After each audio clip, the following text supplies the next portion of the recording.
उनकी education, health care, basic needs सब कुछ स्टेट फंड करने लगी। अब सवाल ये उठता है कि जब सरकार ही बच्चों की जिम्मेदारी लेने लगी तो फैमिलीज के पास ज्यादा बच्चे पैदा करने का कोई इंसेंटिव नहीं बचा और फिर 1950 के बाद इटली में बर्थ रेट गिरने लगा।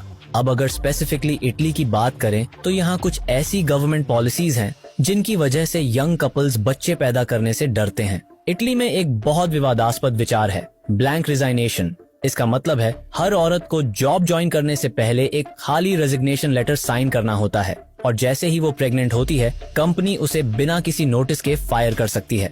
अब सोचिए, एक ऐसी कंट्री जहां 41% औरतें जॉब करती हैं, अगर वहां ये पॉलिसी हो तो कौन महिला बच्चे पैदा करना चाहेगी।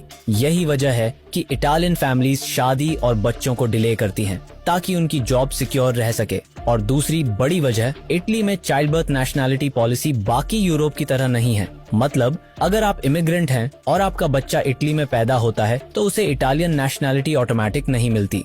अब यही चीज अमेरिका और बाकी यूरोपियन कंट्रीज में अलग है। वहाँ अगर आपका बच्चा पैदा हुआ तो वो ऑटोमेटिक सिटीजन बन जाता है, लेकिन इटली में ऐसा नहीं है। अब यहाँ एक और बड़ी प्रॉब्लम खड़ी हो रही है, इमिग्रेशन क्राइसिस।